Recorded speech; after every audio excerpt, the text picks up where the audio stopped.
Hello, Steve. Delighted to be chatting with you again. Hello, Terry. Good to see you again. Not seen you for a while. No, it's been well, at least since half a day, anyway. Yeah, Steve, if it's okay with you, I'm going to split this into 4 parts. Start off talking about your life as a radio presenter on Radio Clatterbridge, and then go on with your involvement with the Commonwealth Games. Yeah, absolutely. You work on this channel, working with me as a co-host, and then finally, life as a Liverpool supporter. Oh yeah, super. Yeah. All right. So how's life in Mells and sunny Wirral? Well, it's not sunny this morning. It's overcast actually, but it's still quite mild. I don't know what it's like yours neck of the woods, but yeah, it's lovely out here. Because you're just up the road from the beach, stone's throw away from the beach. So the only thing with the beach, with being on the beach, that I've found is a bit of a negative is you get that breeze coming off the North Sea there. The Irish Sea, should I say? So you get a bit of a cool air at times, but hey ho, can't complain really. You know what I mean? Can you actually smell it? Like the brininess, yes. You can. You can, yeah. When you get up in the morning, open the door, and you go out, you can smell that sea air. Yeah. It's lovely. It's supposed to be good for you, isn't it? People go there to convalesce, don't they? They get the sea air. That's right. Yeah. It's got to be really. I think it's all that feel good stuff. Releases those endorphins, and Superb. Pretty good, mate. Yeah. Okay. Right, so we talk about Radio Clatterbridge. Yeah, why not? Yeah. How did you get started there, Steve? Right. Okay. Well, Radio Clatterbridge has been around a long time. It's the oldest radio station, hospital radio station in the country. 71 years now, is it? 9th of April, 1951. It was founded. Yeah. And then Monty Lister made it pretty infamous, if you like, because he did the first interview with the Beatles in 1961. Yeah. Which is a bit of a claim to fame, of course. And then I got involved with it when I got ill. When I got ill and was in my coma and all the rest of it, back in 2009. Yeah. When I came out of that, I wasn't quite the same person. I had heart defect. I was with arthritis and all that. Yeah. I couldn't go back to my what was quite a physical job. Yeah. So I had to look at something more sedentary. And so someone suggested actually, why don't you try and look at getting into media or radio?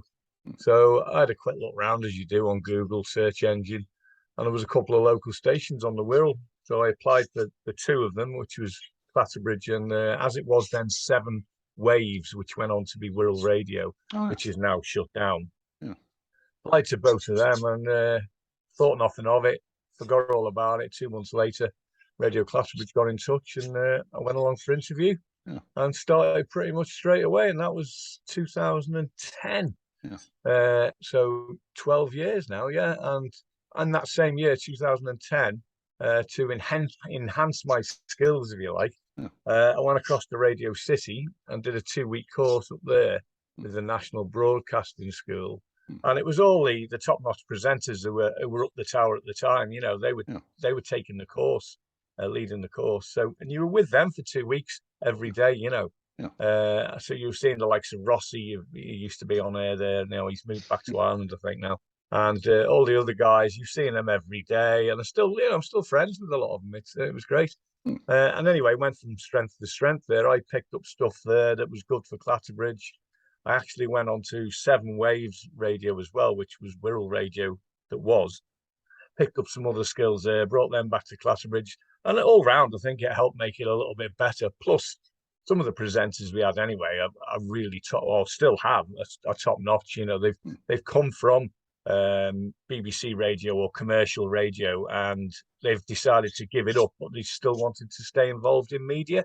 So they got involved with hospital radio or community radio.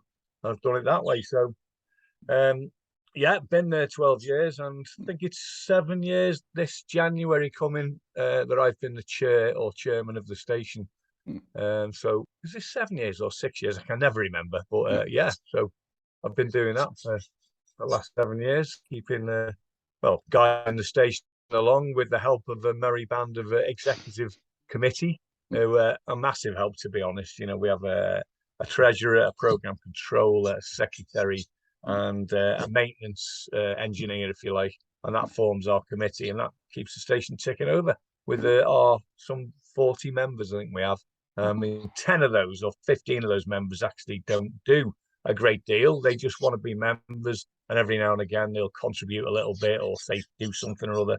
But we've got about 20 odd, probably 20 odd regular contributors come in and do shows, that sort of stuff. Yeah, so it's really good, and it's quite it keeps me quite busy, to be honest. Yeah. I thought when I took it over, it was just one of them. Yeah, my name's at the top of the hill there. You know, I'm the chair, and I won't have much to do. But you know, yeah, it's one of those things. When I get involved with anything, I can't just give it 5-10%. I've got to give it 100% or more. Yeah. So it takes up a fair bit of my time, but still enjoying it. You know, so it'll keep going. Yeah. Were you nervous at first? You know, when you got that big button that said live, you were live on air, knowing that you've got so many people listening to you. Did you pretend that you're speaking to one person? Yeah, absolutely. The first time I did it, you know, when Vic Triggle, great guy who's since retired, and his health's not the best at the minute, but he's all right. He trained me. On my first show, he said, "Right, I'd like you to read the weather out." And I was like, something really simple, reading the weather out. Yeah. And when you've done that, press this button. I was like panicking. I'm not going to fit it in time. And what happens if I stumble? And that's the sort of thing you do. It's just natural, you know. Yeah. Once you've done it once, you went, "Oh, that was easy. I'll do it again." And then you just advance and do a little bit more and so on. Yeah. And then it's all about learning all the equipment and how it works. And once you've got all that, and it's second nature eventually. But when you first walk in the studio and you see, 2 mixers, 3 screens, it's like you at home having 3 computers in front of you. Well, you're probably used to it being in IT anyway. But it's like, 3 computers, 2 mixing desks in front of you. Then you've got your CDs and a flash drive player, and then you've got your monitor on the wall with the time and all the other details, and the CCTV on the other wall. It looks quite, what's the word, harrowing, if you like, when you first see it. But once you get used to it, it's nothing. It's really a breeze. I suppose it's like anything. It's like driving, isn't it? Yeah, you get a car with all the gadgets, and you're like, wow, where do we start? Yeah. Once you're used to it, Or you get in a very basic car, and it's like, well, this is easy. It's only got indicators, lights, steering wheel, brake, clutch, accelerator. Yeah. So you get used to it, yeah. But it was very, very nerve-wracking to start with, And the first time I went in the studio and did a program on my own, that was like, what do I do if I make a mistake? What happens if I, mess it up? Yeah. I've got no one there, to fall back on. Yeah. I'm supposed to know it all now, but you never know it all. And it's all about experience, isn't it? And you get better as you go along. Have you had any disasters? Any big things gone wrong, like all shutting down or? Oh, there's been a couple. I've had 2 really. The one major one wasn't even anything to do with the station. I came in one Saturday to do my sports program, and you're probably familiar with the Clatterbridge site. Anyway, there's a big gas tank just around the side towards the back of our radio station. Yeah. And I walks in one day, parks my car up, and I'm like, what's all that steam type stuff there? Anyway, this gas tank was leaking quite severely. Yeah. And I was like, oh, anyway, I got there just about the same time as the security were there, cordoning the place off and telling us to go home. I said, I can't go home. I've got a program to do. He says, you're not going in that studio. I said, look, I've got to go in for a minute just to make sure I put an automated program on, because I'm expected to be live at 2:00. Yeah. So they were rumming an hour and they didn't want to let me in. But anyway, they let me in. I set up a program to go out automated, and then I went home. So that was a major incident, and Andy Bonner, who was with us then, he looked after our website, and he did a great story for the website, like about me going into the studio where there was a gas leak. Anyway, it was resolved in a few hours, but there was no big shakes really. But it was just precautionary, But one of them, that was one. And then there's been a few times when you've walked in and a whole station's been shut down, or you've had a power cut. And when you have a power cut, or, it was especially bad when the engineers, the maintenance crews at Clatterbridge used to do a generator check every 2 weeks. Oh, yeah. So they'd knock all the power off to the hospital and run it on generators. Of course, that would knock our power off. And we've got a UPS, a separate power supply to keep us running if that happens. Yeah. But that UPS only runs for about half an hour, 40 minutes before that falls over. Yeah. Normally if you have a power cut, it's 5 minutes, 10 minutes tops, and you're back up and running, or they get back on the generator straight away. So that backup power supply UPS that we have, you know, you wouldn't notice any difference. But a couple of times when the power's gone off, they put it back on, and it's tripped our circuit breaker because we're on a separate circuit. So it's tripped us out altogether. So we've had no power at all. So it's shut the lock down. So you come into complete silence, dead air, and then you've got to report that because that's against Ofcom regulations. Because if you go offline, you're supposed to have a backup that kicks in. So if our station goes off, something happened now, you know, the mixer broke, the backup will kick in and it'll play music with our ident on, you know, so it's fine. But this particular occasion, because it cut the whole lot off, there was no backup, so it was just dead air. And you go into that and it's like, made you panic because you think, I've got to get the station back on air. And there's nothing I could do about it because the control board, our isolation switch, is in the main boiler house at Clatterbridge because we're bolted onto the back of that boiler house. So our electric supply is in the boiler house. And I didn't know that at the time when it happened. So eventually you have to get over the maintenance to go in, and they found it and they just put the circuit breaker back up. And then you've got to reset everything and start again. And it takes a long time because you can't just hit the button and it's all on.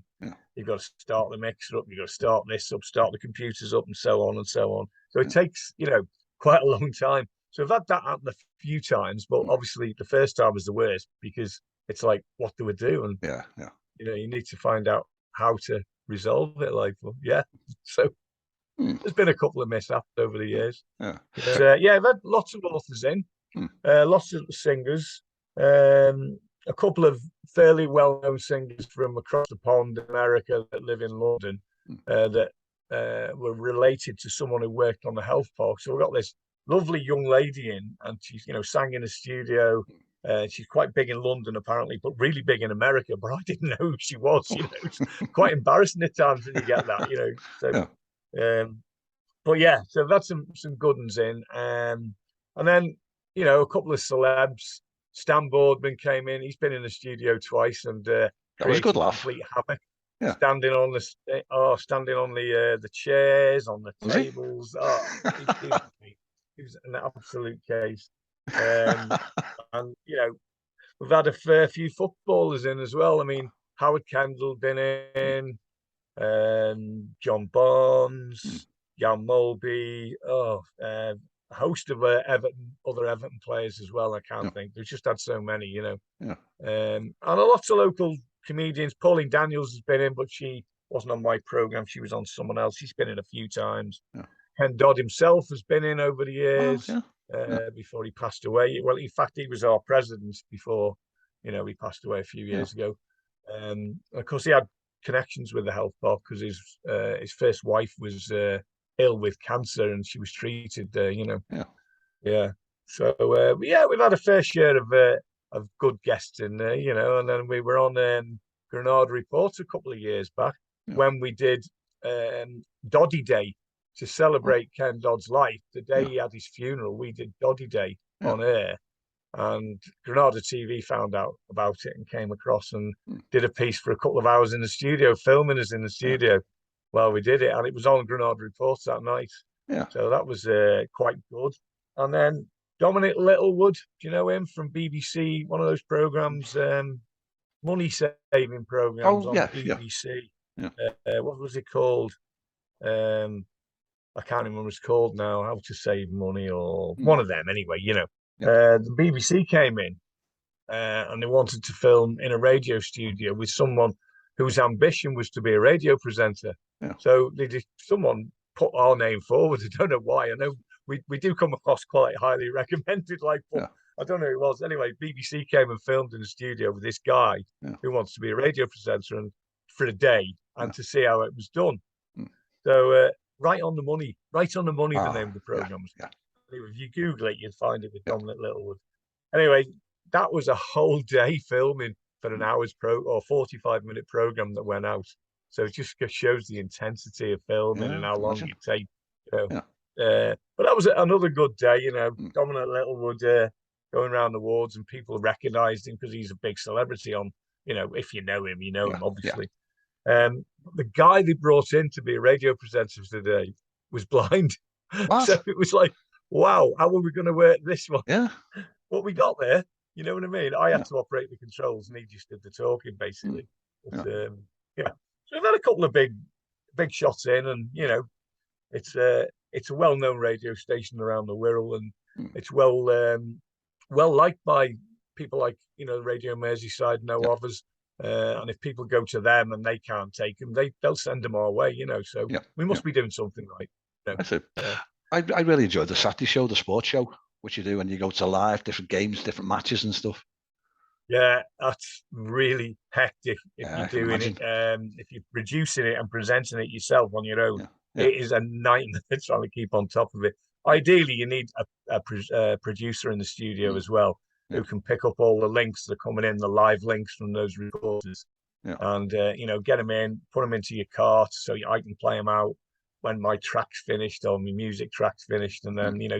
So you're pretty much doing it live, but to do that at the same time as presenting and producing it is just a nightmare, especially if you've got 6 or 7 games on in the Premier League and all goals are going in at the same time. All these reports coming in, you know, it's just so much to keep on top of. It's busy, but it's good. And I believe what people tell me, it sounds quite good on there as well. You can hear the sort of the buzz. You can sort of sense the adrenaline going because there's that much going on. Yeah, and that's what I try and make it sound like as well, because it is like that. You know, you're on top of it, and it's been a goal. It's been a goal at Anfield. Let's head over now too. Shane Pennington, what's the latest? And you know, and then he goes into the field like, and you know, and then while that's happening, there's another report coming in from Old Trafford or wherever, you know, and you're like, oh my word, can't keep up. It's really hectic, yeah. So can we move on? We talk about you've been involved with the recent Commonwealth Games in Birmingham. You're working as an official. Can you tell us about that? Yeah, Commonwealth Games Birmingham. They were looking for volunteers, also known as Commonwealth Collectives. We were called. It's about a bit of a mouthful. When I did London 2012 Olympics, it was ambassadors or games makers. But they decided on Commonwealth Games, we'll be Commonwealth Collective people, if you like. It's a bit of a mouthful, but hey-ho. And that all started, I mean, as you know, the Games was in July and August. But the preparation for the volunteers and all the workforce that we're taking on started about 18 months prior to that. So I had to apply. It was some 15, 16 months before the Games started. Then you get shortlisted down. I think they wanted 14,000 volunteers. That's a lot. And they initially started with 25,000. That's how many applicants they wanted, and that's how many they got, if not more. I think they got more than that, actually. And then they narrowed it down, firstly by looking at people's application forms. And then the people who got through that, you went down to Birmingham and you were interviewed. And that was best part of a good half day in Birmingham, you know, going through different bits and pieces. And you were interviewed by a fairly high up person, whoever it was. And you were measured up the same day for your uniform. Whether you were going to make it or not is a different matter. And then you went away, and it took about another 4 months before you even heard whether you'd been selected. Then when you'd been selected, then you start the training regime. So you had to go back to Birmingham, do a full day down there, training on what your role was going to be, because you were picked for certain roles depending on your experience and what you wanted. So, for example, I ended up doing the working with the media in the media, not media tent, the media center, working with the photographers. You know, so basically, I was looking after walking the photographers around, making sure they were going to the right place. They weren't taking photos where they shouldn't have been, because you have non-rights photographers, you have rights photographers, depending on who's got sponsorship for the games, and you know, there's also. So you have to make sure they stay and do what they're supposed to do. And if they're on trackside, for example, make sure they sit or lie down so they're not in the way of any of the spectators behind them. Because, you know, once we did the Games, we were trackside most of that time with the photographers. I mean, literally yards away from the athletes, because they're filming them close up, you can imagine. And we had to just keep an eye on and make sure, you know, they were doing what they should do and not interfering too much with the athletes. But yeah, all that sort of training was in advance. So there was a couple of sessions of that, and there was a pile of stuff that we had to do on an online tutorial thing. So everyone got a portal, a Commonwealth Games portal, and within that portal there was a training facility, and you had to complete so many modules. Safeguarding, equality, diversity. The normal things you do when you do an induction in a job. So there was all those to do, and there was hours and hours of work. Security, everything, and then finally you end up going back to Birmingham to get your accreditation. So you have to be accredited, and then you were given your dates to go down for your shifts, and you could volunteer for more shifts if you wanted as well. And I think I picked up something you said yesterday about security at the games. Was it tight? It was almost airport security tight. It was really, there were all these tents set up, and every morning you came in, doesn't matter whether you were a spectator or you were working or whatever you were, there was an allocated tent for everyone, or a marquee. You go in and they'd sign you in or scan you in off your accreditation. And then you'd go to the next bit, and they take your bag off you, put it through the airport scanners, go through the scanner, and then you'd walk through one of those, what they call those booths, those infrared thingies. I know what you mean. Go through one of those. Metal detector type of thing. Yeah, that's it, so it was the full hit. That's just to get in there. But of course, once you were in, you were fairly free to roam around, as long as you had, depending on what your accreditation said. So mine obviously said media centre, trackside, this, that, and the other, and Alexander Stadium. It depended where you were, but so it was a long process to go through, but it was good fun. And the only thing that I was disappointed with in the end was just as you got started in the role, because you know what, it's like anything.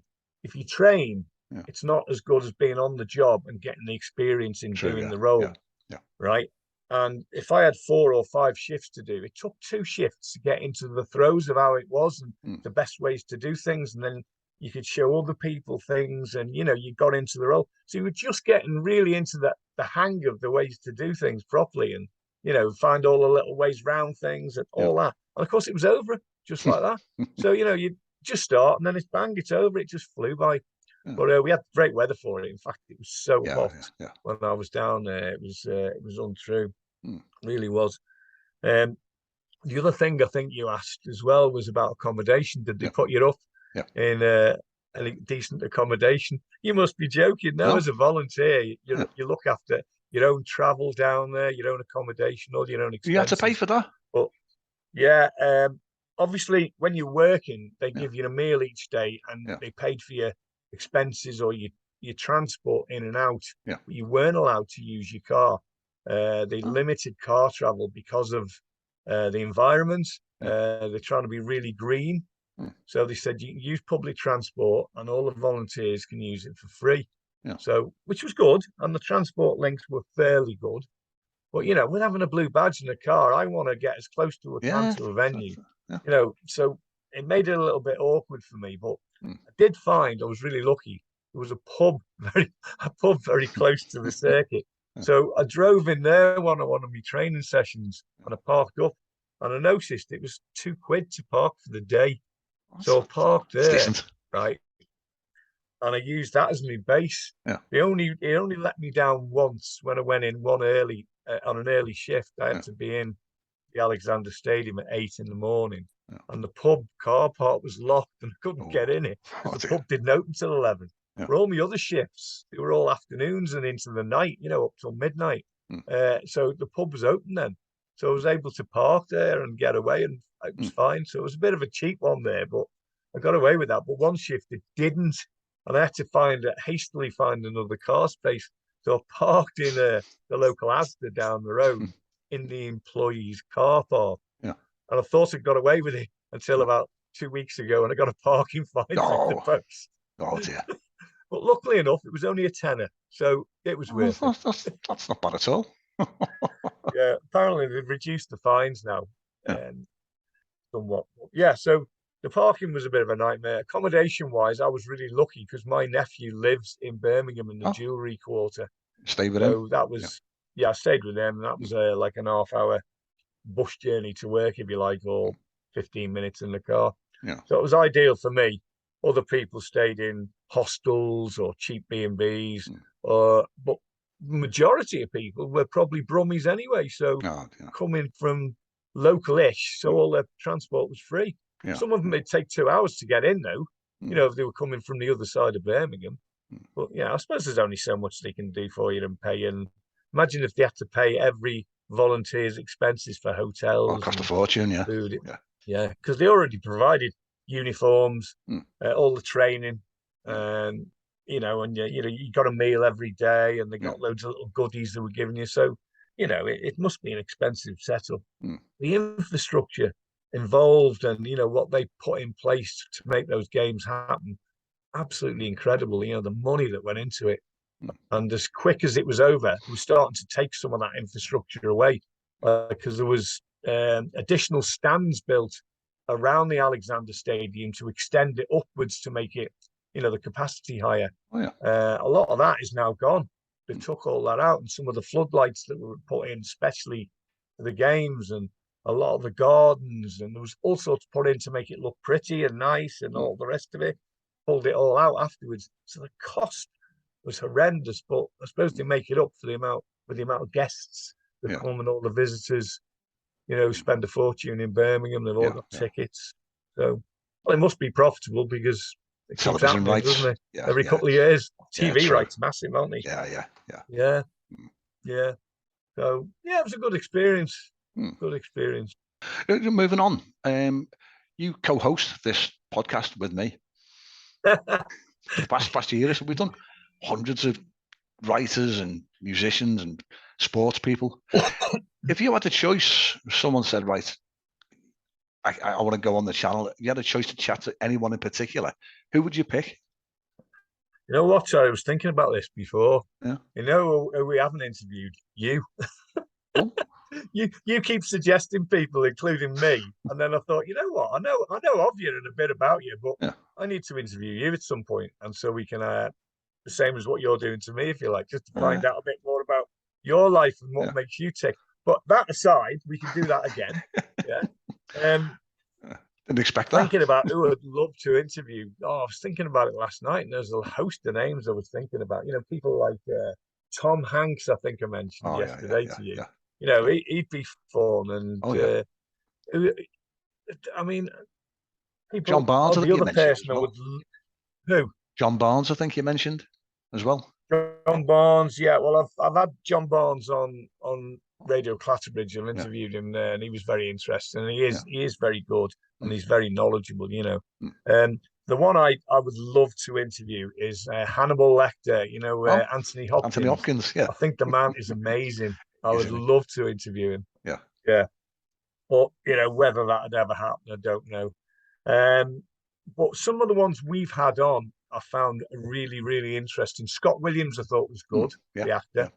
And the other guy, I've forgotten his name all of a sudden. Went to Australia, came back. Brian, did the TV car sales on. Oh God, my mind's gone blank. Yeah. He was on Radio Merseyside as well. Graham Mack. That's it, Graham Mack. Yeah. He was amazing. And his voice, the way he could project it and some of the things, he was so funny, you know. And we've had some great guests, you know, and it's difficult to choose from any of them, you know. And with all due respect to some of the authors that are not as well known, but we've had some really, really interesting guests, you know. And they've come out with all sorts of wonders that you go, wow, I'd never have known that. Or, you know, you've done that and you've done it. Amazing. So it's difficult to pinpoint one, isn't it? To be fair.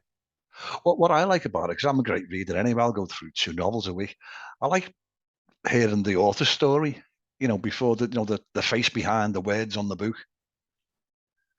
Yeah, absolutely. It is good to find out the background about them. And I think this is a conversation we were having again last week about, in fact, it was one of our authors we interviewed. I think it may have been Emma.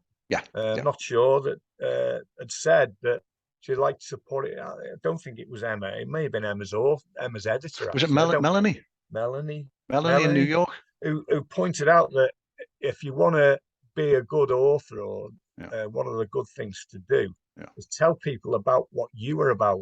Yeah, and rather than just tell them about your book and what your book is. Promote you, sell yourself. Yeah. I've done this, I do this, and this is my life and my family. Yeah. You may think, why is anybody interested in that? But you are. I mean, I like to get to know an author.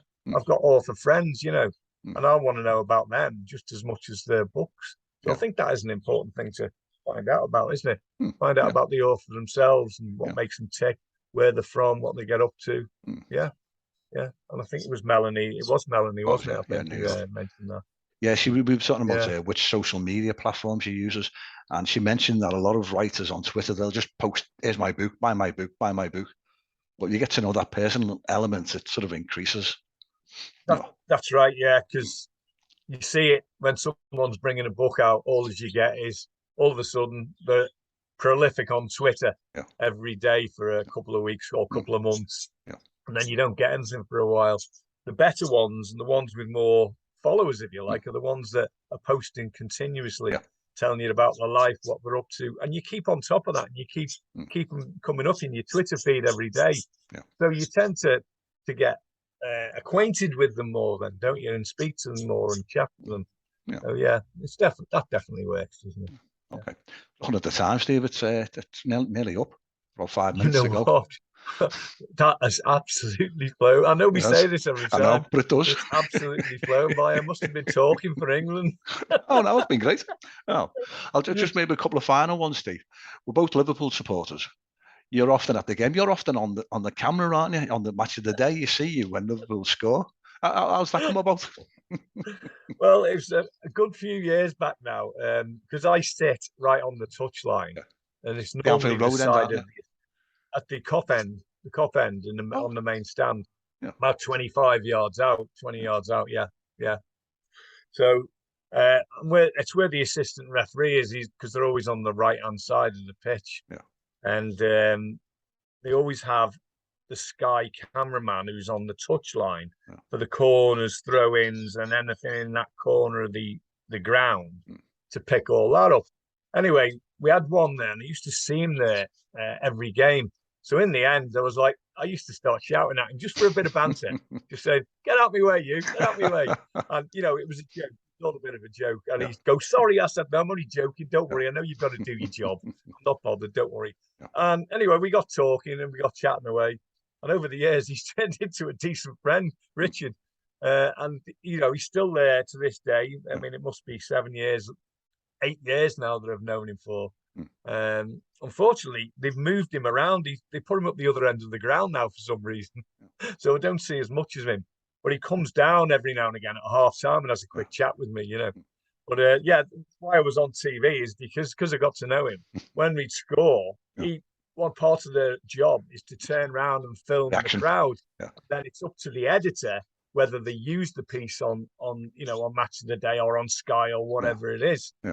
So he always made a point for many games turning around and filming me and people who were by me, as we scored, and you see me going, So that's how I got on TV a few times. Loads of people used to message me. I'd know when I'd been on. My phone would be. I've just seen you on TV. That's great. So but it doesn't happen as much these days because he's down the other end. But that's where it all came from. So credit to Richard. And you'll see him. Do you remember when Steven Gerrard kissed the camera? Man United game. Yeah, iconic one. Yeah, well, that cameraman's Richard. If you look around, you'll see him at most games that are on Sky or BT or big games. Because he works freelance, so he gets everywhere. So he may have been at a game last night. The 5:30 game. Today he's probably back down in London doing another one. He sleeps in his van half the time because he's freelance. He gets paid for the games he does. So he's running all over the place. So he does so many hours. It's untrue, but that's how he makes his money. Good man. Good man. Fella. So there's the story anyway. Okay. And as for Liverpool, as for Liverpool, it's great to be a Liverpool supporter. Apart from when we're doing not so good, but hey ho, you've got to take the rough with the smooth, haven't you? Yeah, you'd enjoy it that much more, I think, when you get that contrast. Yeah, you do. Yeah. Oh, I wouldn't swap it for the world. I love it. Yeah. I love being a sport. I love being there. It's a good buzz. Yeah, totally. You know, we've had some great times, we've had some bad times, more great times than bad. And I think you mentioned about what did I think my best game was, the best game I've been to. Yeah.